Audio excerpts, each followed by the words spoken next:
Welcome into College Football Now. I am your host, Harrison Graham from Chat Sports, and on today's show, we got a Peach Bowl preview. The College Football Playoff semifinals are set. We already broke down TCU and Michigan in the Fiesta Bowl. Now we break down the Peach Bowl between number 1 Georgia and number 4 Ohio State. This game played in Atlanta on New Year's Eve, 8 o'clock Eastern Time, 7 o'clock Central, televised on ESPN. Now let's take a look at how each of these teams got here as the Georgia Bulldogs went a perfect 13-0. Started off with a bang, a 49-3 win over Oregon.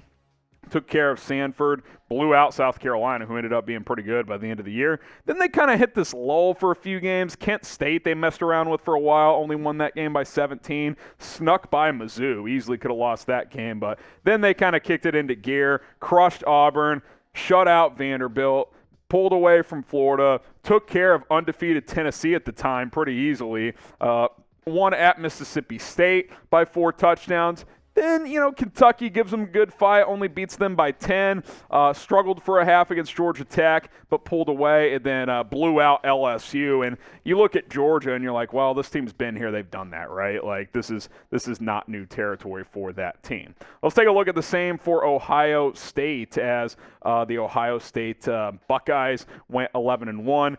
Nice win over Notre Dame to start the season. Also took care of Arkansas State and Toledo in their non-conference. Crushed Wisconsin. Same with Rutgers and Michigan State and Iowa.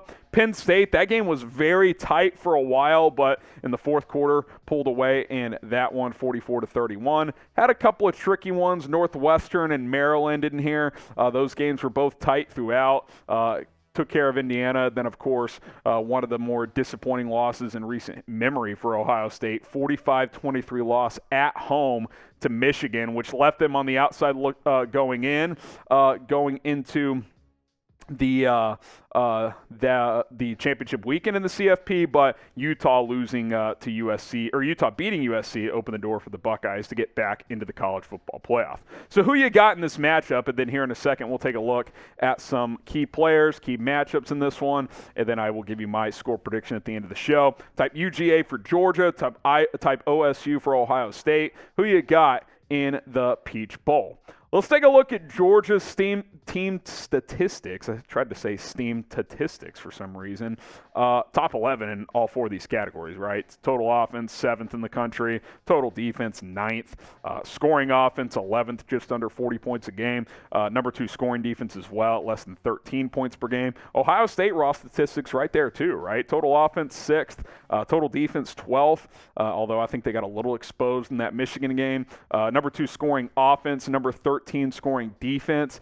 You look at the raw stats, and I know it goes deeper than that, but they're pretty similar, right? And look, that makes sense. Outside of the Michigan game for Ohio State, you compare their roster to Georgia's, they're getting 4 and 5 stars just like Georgia is, but there's key areas where each team has certain advantages, which we're going to break that down here. Well, let's look at the quarterbacks first. Obviously, 2 polar opposite quarterbacks, right? Stetson Bennett's the 6th-year senior that's 25 years old. That looks like somebody who could be selling insurance, but he's just a steady gamer, right? 68%, 3,500 yards, 20 touchdowns, 6 picks. Had a great game in the SEC championship game against LSU. Then you got C.J. Stroud. He's supposed to be this top 5 pick, and look, he's a great quarterback. There's no doubt about it. 3,300 yards, 37 touchdowns against 6 interceptions. But I think there's a difference here, and this is a key one, is there's no pressure on Stetson Bennett. Stetson Bennett has already won a national championship. He is in Georgia lore forever. C.J. Stroud has never beaten Michigan, has never won a Big Ten championship. Now he gets a bit of a second, hell, a third chance to play in the college football playoff. Might even have a chance to play Michigan for a third time and beat them. The pressure is all on C.J. Stroud. This is the projected top 3 pick. This is the Heisman frontrunner all year long until the Michigan game. He has got to deliver. Stetson Bennett, he can lean on his teammates. He doesn't have to be heroic to win this game. C.J. Stroud might be. He's going to have to dominate for the Buckeyes to beat Georgia here in a few weeks. So who's the better quarterback? Now, if you're talking about like NFL, raw talent, yada, yada, yada, obviously it's C.J. Stroud. but Bennett's a good college quarterback. What do you guys think? Type C.J. for C.J. Stroud, type S.B. for Stetson Bennett. I think the mentals are very fascinating. Bennett, less pressure. Stroud, tons of pressure. Let me know who you guys think the better quarterback is. Now, if you want to go bet on this matchup or anything else during bowl season, other games, prop bets, etc., go do it with BetUS. Create an account today. Go to chatsports.com/bet. Use our promo code CHAT125 to get a 125% deposit bonus. That is CHAT125 when you go to chatsports.com/bet. Georgia, currently a 7-point favorite. The over-under 59 points. I'll give my score prediction at the end of the show, but if you're feeling one way or the other in this one, chatsports.com/bet. Promo code is chat125.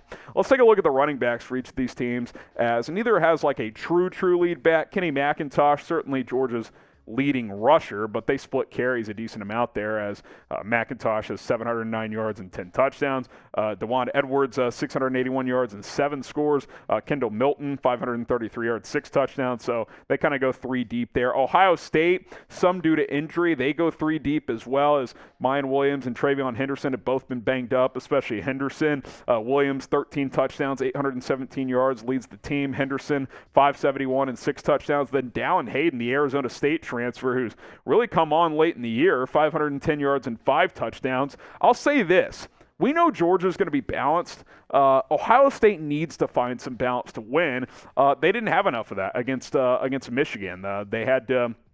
They leaned on Stroud in that game, and it wasn't enough, as Michigan was able to slow down the rushing attack. So I think Ohio State, facing a similar defense in Georgia, great on the front and solid throughout the back seven as well, got to be able to run the football a little bit. We'll see which running back they lean on. Now, subscribe to the channel if you want more college football videos.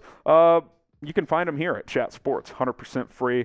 All you got to do, hit that sub button, turn on those notifications, and then you'll see a lot more videos pop up on your phone. Go to the receiving game for each of these teams. Georgia certainly has a couple solid receivers, but their tight end duo to me is kind of what they lean on. And it's different from most college football programs, right? Like, it's less flash, it's more pro style, as Brock Bowers and Darnell Washington. Bowers is going to be a high draft pick next year. Washington should be a fairly high pick this year, as he's draft eligible this season. Bowers especially, he's terrific. 52 catches, 726 with 6 touchdowns. Has a long of 78, which tells you how explosive he can be. Darnell Washington is a solid player as well, 16 yards per catch, couple of touchdowns, 417 yards on the season. Those two guys can really go. A lot of 2 tight end sets for Georgia. Ohio State, they're kind of more of that modern college offense, right, where they'll go 3, 4, 5 wide, really talented receivers. No Jackson Smith and Jigba. He's been hurt pretty much all year. He's already announced that he's going to opt out and prepare for the draft. He's still injured. He's not skipping this game. He's just not healthy yet, so he just wanted to make that announcement. But they don't really need him. They've got Marvin Harrison Jr. and Emeka Buka. Both have over 1,000 yards combined for 21 touchdowns. Explosive playmakers. Certainly differently built offenses, right? Georgia looks more like a pro-style offense with Todd Monken. Ohio State, with Ryan Day calling the show, they want to go tempo. They want to spread it out and use the full horizontal part of the football field. So we'll see which style wins out in this matchup. It didn't work out for the Buckeyes against Michigan last year or this year. Similar type of matchup in this game. We'll see what adjustments Ryan Day makes to try and counteract those shortcomings in their most 2 recent big games against the Michigan Wolverines. Let's look at the defenses now. Some players to watch for both Georgia and Ohio State. For Georgia, Jalen Carter, projected top 5 pick at defensive tackle. He is an absolute beast, and if you're going to be able to run the football effectively, you better find an answer for him if you're Ohio State. Jamin Dumas-Johnson, linebacker, I believe Georgia's leading tackler there. Keep an eye on him. Keely Ringo, one of the best corners in college football. Whichever receiver is on him, that will be a fascinating matchup. I want to see him go up against Marvin Harrison Jr. and see who wins out more often than not. Malachi Starks at safety, one of their best players. Christopher Smith at safety as well, leading the team at interceptions. Ohio State defensively, Jack Sawyer leads the team in sacks. Need to get some pressure on Stetson Bennett, the 4th. JT Tuimoloau, that unbelievable game he had against Penn State. He's flashed greatness, hasn't been super consistent, but he is a player that can take over a game on defense. Their 2 linebackers, Tommy Eichenberg and Steele Chambers, lead the teams lead Ohio State in tackles, and then Tanner McAllister on the back end leading the Buckeyes in interceptions. And what can't happen this time, which is what happened against Michigan, can't have busted coverages on the back end. So McAllister really needs to be sharp in this one. Let's be honest. Georgia has the edge defensively. They just do. More talent, more sound, and they've executed. Ohio State has been pretty good this year defensively, but in the biggest game of the year, they lost receivers multiple times down the year. That cannot happen here. They got to make Georgia earn the big plays. In this one, for J.J. McCarthy, it was just pitch and catch because receivers were getting lost in the coverage. Predict the score between Georgia and Ohio State. Who's going to win, and what is the final score going to be?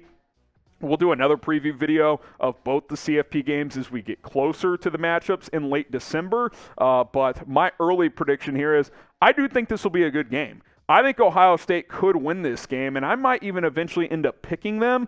But for now, I'll go Georgia 34-31. I'll go the experience factor here. Stetson Bennett may not be as dynamic or as capable as C.J. Stroud, but he's been in these big games. He knows how to get it done. That defense is just so stellar. They're going to make Ohio State earn every inch. I'll go Georgia in a classic 34-31 to advance to a second straight national championship.